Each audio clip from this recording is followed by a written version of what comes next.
২৬-এর বিধানসভা ভোট, দিল্লির দাপট বনাম দিদির দুর্গ, কে জিতবে? জিতবে কে? এই শিরোনামে এই বিষয় নিয়ে দেখুন নিউজ নির্ভীকের আজকের বিশেষ প্রতিবেদন। উপস্থাপন করছি আমি জাকির হোসেন শেখ, আর ক্যামেরায় জিশান আলী শেখ। শীতের সকালের কুয়াশা কাটতে না কাটতেই উত্তরবঙ্গের চা বাগান থেকে শুরু করে তরাই ডুয়ার্সের জনপদ সর্বত্রই এখন ধোঁয়া ওঠা চায়ের ভাঁড়ের সঙ্গে পাল্লা দিয়ে বাড়ছে রাজনৈতিক উত্তাপ।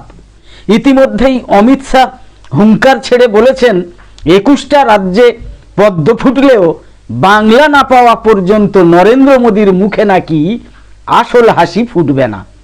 কথাতেই আছে না, দিল্লি বহুদূর, কিন্তু অমিত শাহের কথাতে মনে হচ্ছে বিজেপির জন্য কলকাতা যেন তার চেয়েও দুর্গম এক দুর্গ হয়ে উঠেছে, ঠিক কিনা? গত লোকসভা নির্বাচনে আশা অনুরূপ ফল না মেলায় গেরুয়া শিবিরের লক্ষ্য এখন ২০২৬-এর বিধানসভা নির্বাচন, আর সেই মহা লড়াইয়ের সলতে পাকানো শুরু হয়ে গিয়েছে এখন থেকেই। কিন্তু প্রশ্ন হলো, অমিত শাহের এই অশ্বমেধের ঘোড়া কি আদেও বাংলার মাটিতে দৌড়তে পারবে, নাকি আগের নির্বাচনগুলোর মতোই ফের মুখ থুবড়ে পড়বে বিজেপি? আপনারা কি মনে করেন? অবশ্যই মন্তব্য করে জানান। সমীকরণটা অবশ্য মোটেও খুব সহজ নয়। একদিকে মমতার পরীক্ষিত ডাবল এম মানে মহিলা এবং মুসলিম সমীকরণ, আর অন্যদিকে বিজেপির তুলে রয়েছে হিন্দুত্ব এবং দুর্নীতির জোড়া ফলা। কার পাল্লা যে ভারী সেটা মাপতে গেলে কিন্তু চোখ থেকে আবেগের চশমাটা খুলে রেখে বাস্তবের মাটিতে নামতেই হবে। প্রথমেই আলোচনা করা যাক মমতা বন্দ্যোপাধ্যায়ের মাস্টার স্ট্রোক এবং পলিটিক্যাল থিয়েটার নিয়ে। রাজনীতিতে পারসেপশন বা ধারণা তৈরি করাটাই কিন্তু আসল খেলা, আর মমতা বন্দ্যোপাধ্যায় হচ্ছেন এই খেলারই একদম ওস্তাদ জাদুকর। গত ১-১.৫ বছরে সন্দেশখালির আগুন বা আরজিকর হাসপাতালের নারকীয় ঘটনা তৃণমূল কংগ্রেসের সাদা কাপড়ে কিন্তু কম দাগ লাগায়নি। শিক্ষক নিয়োগ দুর্নীতিতে হেভিওয়েট নেতাদের জেলে যাওয়া আসা, ইডি সিবিআইয়ের নিত্য আনাগোনা, সব মিলিয়ে শাসক দলের ভাবমূর্তি যখন কিছুটা কোণঠাসা, ঠিক তখনই কিন্তু মমতা বন্দ্যোপাধ্যায় খেললেন তার তুরুপের তাস। সম্প্রতি সুপ্রিম কোর্টে সশরীরে হাজির হওয়া, এটা কেবল আইনি লড়াই ছিল না, বরং এটা ছিল একটা নিখুঁত পলিটিক্যাল থিয়েটার। ভোটার তালিকার বিশেষ নিবিড় সংশোধনী এসআইআর নিয়ে তিনি আইনজীবীদের ভরসায় না থেকে সোজা একেবারে প্রধান বিচারপতির এজলাসে, মানে সুপ্রিম কোর্টের প্রধান বিচারপতির এজলাসে চলে গিয়েছেন। আমরা দেখেছি ফল কি হলো। গোটা দেশের মিডিয়া দেখলো যে একজন মুখ্যমন্ত্রী নিজের রাজ্যের মানুষের ভোটাধিকার রক্ষায় কতটা মরিয়া। মুহূর্তে সোশ্যাল মিডিয়ায় ছড়িয়ে পড়ল রয়্যাল বেঙ্গল টাইগ্রেসের ছবি। বিরোধীরা একে গিমিক বা নাটক বলে উড়িয়ে দিতে পারেন, কিন্তু মমতার এই স্ট্রিট ফাইটার ইমেজটাই তাকে বারবার অক্সিজেন জুগিয়েছে। ২০১৬-তে সারদা নারদা কেলেঙ্কারি হোক বা ২০২১-এ ভাঙা পা নিয়ে হুইল চেয়ারে প্রচার, মমতা কিন্তু জানেন কিভাবে নিজেকে আক্রান্ত এবং কিভাবে নিজেকে বাংলার মেয়ে হিসেবে তুলে ধরে নেতিবাচক হাওয়া পুরোপুরি ঘুরিয়ে দিতে হয়। তারপর লক্ষ্মীর ভাণ্ডারের কথাই চিন্তা করুন না। বিরোধীরা এটাকে নির্বাচনী ঘুষ বললেও আসলে কিন্তু লক্ষ্মীর ভাণ্ডার হচ্ছে অর্থনীতির ব্রহ্মাস্ত্র। মানতেই হবে যে মমতার দ্বিতীয় এবং সবচেয়ে শক্তিশালী অস্ত্রটা হলো কিন্তু অর্থনীতি। না, সেটা কোনো ভারী শিল্প বা সেটা কোনো বড় চাকরির প্রতিশ্রুতি নয়। তার বাজি হচ্ছে ডাইরেক্ট বেনিফিট ট্রান্সফার বা সরাসরি নগদ হস্তান্তরের রাজনীতি। মধ্যপ্রদেশে বিজেপির লাডলি বেহনা বা মহারাষ্ট্রে মাঝি লড়কি বেহিন, এইসব যোজনা যদি গেম চেঞ্জার হতে পারে, তবে বাংলায় লক্ষ্মীর ভাণ্ডার হলে দোষ হবে কেন? এটাও কিন্তু ন্যায্য কথা। আপনারা জানেন যে সাম্প্রতিক অন্তর্বর্তী বাজেটে রাজ্য সরকার লক্ষ্মীর ভাণ্ডারের অনুদান বাড়িয়ে দিয়েছে। পরিসংখ্যান বলছে প্রায় ২,২০,০০,০০,০০ 2,20,00,000 মহিলা এই প্রকল্পের সুবিধা পান। এর মধ্যে 29 লক্ষ তফসিলি জাতি এবং প্রায় 5 লক্ষ আদিবাসী মহিলা রয়েছেন। উত্তরবঙ্গের চা বলয় বা জঙ্গলমহলের আদিবাসী ভোট ব্যাংক ধরে রাখতে এর চেয়ে বড় দাওয়াই আর কিছু হতে পারে কি? এর চেয়ে বড় দাওয়াই আর কিছু হতে পারে না।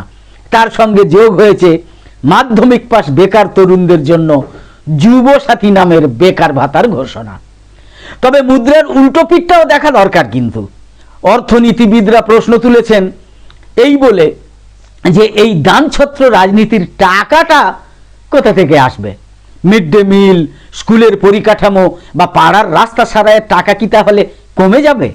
ডিএ বা মহার্ঘ ভাতা নিয়ে সরকারি কর্মীদের ক্ষোভ এবং ঠিকাদারদের বকেয়া বিলের পাহাড়, এগুলো কি শেষমেশ বুমেরাং হবে না? বিরোধীরা অবশ্য বলছেন এটা নির্বাচনী ঘুষ। কিন্তু অভাবের সংসারে মাস গেলে হাতে নগদ 1,000 টাকা আসাটা গ্রামের গৃহবধূদের কাছে গণতন্ত্রের থিওরির চেয়ে তো অনেক বেশি বাস্তব। মোদ্দা কথা হলো, পেটের খিদে মিটলে তবেই না মানুষ রাস্তা ইত্যাদি, কল, জল, বিদ্যুৎ ইত্যাদির দিকে নজর দেবে। আর বিজেপির সংকট হচ্ছে সেনাপতি ছাড়া যুদ্ধে নামা। দিল্লি বা বিহার জয়ের টাটকা অক্সিজেন নিয়ে বিজেপি টকবক করছে ঠিকই, কিন্তু মনে রাখতে হবে যে বাংলার মাটি কিন্তু বড্ড পিচ্ছিল। বিজেপির সব থেকে বড় সমস্যা হচ্ছে কি জানেন? বিজেপির সব থেকে বড় সমস্যা হচ্ছে মমতার বিপরীতে তাদের কোনো মুখ নেই, মুখ্যমন্ত্রীর মুখ নেই। কে আছেন কেউ? শুভেন্দু অধিকারী নিঃসন্দেহে দাপুটে নেতা। বিধানসভায় মমতাকে চোখে চোখ রেখে তিনি কথা বলেন, কিন্তু সেসব স্বীকার করেও এটা বলা যায় যে দলের অন্দরের ছবিটা কি মোটেও স্বচ্ছ নয়। আদি বিজেপি বনাম নব্য বিজেপি, মানে তৃণমূল থেকে আগত বিজেপির ছাইচাপা আগুন কি নিভেছে বিজেপির মধ্যে? দিলীপ ঘোষের মতো লড়াকু পুরনো কাণ্ডারীদের সঙ্গে শুভেন্দু অধিকারীর রসায়নটা মসৃণ কি আছে আদিও? রাজ্য সভাপতি সুকান্ত মজুমদার বা শ্রমিক ভট্টাচার্যরা কি সেই মাস লিডার বা সেই ধরনের জননেতা হয়ে উঠতে পেরেছেন যা মমতাকে টেক্কা দিতে পারে? সেনাপতি ছাড়া যুদ্ধ জয়ের স্বপ্ন দেখা মানে তো দিবা স্বপ্ন দেখা। হ্যাঁ, বিজেপির বাজি মূলত 3টে। 1 হচ্ছে হিন্দু ভোট একজোট করা, আর 2 হচ্ছে দুর্নীতির বিরুদ্ধে ক্ষোভ, এবং 3 হচ্ছে বাংলাদেশে হিন্দুদের ওপর কি নির্যাতন হচ্ছে সেই সব বলে হিন্দু ভোট এক করা। উত্তরবঙ্গ এবং সীমান্তবর্তী জেলাগুলোতে ডেমোগ্রাফিক ইমব্যালেন্স বা জনবিন্যাসের পরিবর্তন নিয়ে বিজেপির প্রচারও বেশ জোরালো। কিন্তু মতুয়া ভোট ব্যাংক, যা 2019-এ বিজেপিকে 18টা লোকসভার আসন পাইয়ে দিয়েছিল, 18টা লোকসভা আসন জেতাতে সাহায্য করেছিল, সেটা কিন্তু এখন দোলাচলে পড়েছে। সিএ নিয়ে ধোঁয়াশা এবং শান্তনু ঠাকুরের পারিবারিক বিবাদ মতুয়াদের মধ্যে ফাটল ধরিয়েছে। তাছাড়া ভোটার তালিকা সংশোধন করে বিজেপি যে ফায়দা তোলার আশা করছিল, মানে এই এসআইআর নিয়ে বিজেপি যে আশা করছিল, মমতা সুপ্রিম কোর্টে গিয়ে সেই চালে কিন্তু আগেই জল ঢেলে দিয়েছেন। নিজেকে সংখ্যালঘুদের একমাত্র রক্ষাকর্তা হিসেবে প্রতিষ্ঠিত করে ফেলেছেন মমতা বন্দ্যোপাধ্যায়।